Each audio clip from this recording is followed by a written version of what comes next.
John, we're joined now by Major General Paul Vallely.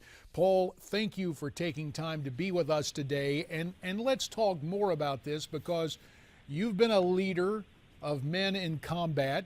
I'm interested in your take on this. How far does the mandate of leave no soldier behind actually extend? Is it applicable in this case? Well, I think it's always applicable when there's a U.S. soldier in enemy hands that we attempt to get them back. And in this case, of course, now it has been confirmed. It's not alleged that Bowe Bergdahl deserted his army post and walked into the arms of the enemy. So he is a deserter. And now we have the President of the United States, for the first time in our history, traded 5 enemy combatants of the worst kind for him. And in the plainest terms, J.D., this is aiding and abetting the enemy. We appear to have treason, high crimes in both cases here. Paul Vallely, as you take a look at this, we heard again from the President today at the G7 summit, a joint press conference with British Prime Minister David Cameron. 3 things from our Commander-in-Chief again today concerning this deal. Number 1, that he makes no apologies for it. Number 2, voicing again the principle, we do not leave anyone wearing an American uniform behind. And number 3, this is not a political football. So it appears the president, as a politician, is trying to define the term, saying, if you disagree with this, you're trying to play politics, trying to reduce this argument to one not of principle, but of politics. Your take on the president's statements today? Well, I think, J.D., it's a continued spin cycle that Obama and his followers, Susan Rice, that's what they do. They're not Americans first, in my opinion. They're politicians first, and that really aggravates me.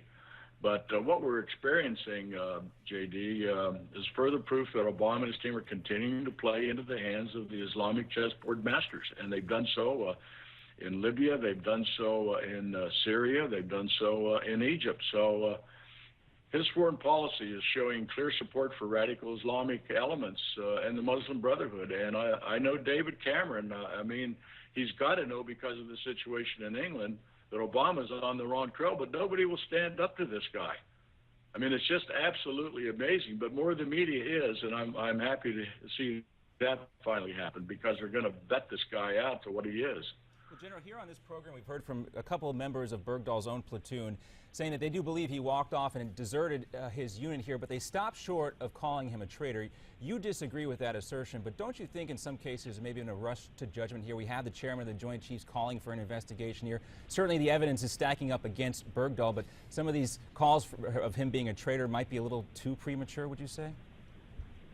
No, I don't think so. I think General Dempsey typically falls in line with the White House in many ways, and we'll just leave traitor out of it for the time being and call him a deserter, and that's exactly what he was. I believe the soldiers more than I believe anybody in the senior levels of the Defense Department or the administration, and they've known for years now that Bergdahl defected. They're covering that up. And General, however, based on what you've heard so far from his own platoon mates and some of the other stuff that's been out there, what do you think at this stage would be an appropriate sentence or penalty for Bergdahl? Well, it's what they do for traitors. It's clearly in the Uniform Code of Military Justice. They'll conduct an Article 32 investigation that the military does, and from that investigation, they'll reach their conclusion as to whether to bring him to trial under the UCMJs. So it's clearly now in their hands. But again, the evidence has been there for years. They've known about this. So what you have is Obama, again, placating the radical Islamists and trading 5 of the most very dangerous Taliban who will be on the battlefield shortly. And you can bet that Qatar is not going to restrict them in any way because Qatar is the one that's funding the Muslim Brotherhood and Al-Qaeda around the world.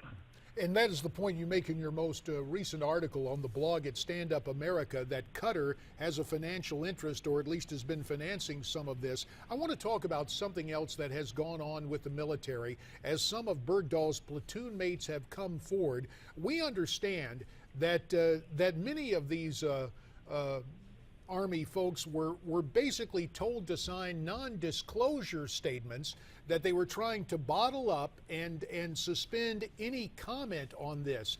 In your experience in the military as a retired Major General of the United States Army, were you involved, or did you know of people involved in, quote, covert actions that had to sign non-disclosure forms? No, JD, and you know, I've been in some covert operations myself, but this is typical of the administration, just like they did with the CIA witnesses in Benghazi, really requiring them to sign non-disclosure agreements or else they would be fired from their job. I've never seen in the military, even with a top secret clearance, where I ever had, or my troops ever had to sign a non-disclosure agreement. Now, with this being unprecedented, according to your experience, I know you're not familiar with the nuts and bolts of it, but how do you imagine something like this was advanced to the Army personnel, or suggested or ordered? Do you think it came down through the chain of command? Oh, absolutely. Absolutely comes down through the chain of command. And we've traced a lot of this back, Benghazi being an example of our Assistance Commission, traced it right back to the White House, Vallely, Jarrett, and Obama. So they have covered up a lot of things, and this is just another in a series of faux pas this administration continues to make. So experience has shown that soon, you know, even these five terrorists, they're going to be back on the battlefield. And Obama rewarded the Taliban and brought home basically a defector, a deserter, all purporting yet again another bogus story to justify the timing. And he's doing these things again politically, not as an American first. And that's what we have to understand. He does not function as an American first. General Vallely, a strong charge, and yet another act that is curious, to say the least, and maybe I'm being too diplomatic about it. We've got about a minute 30 seconds remaining.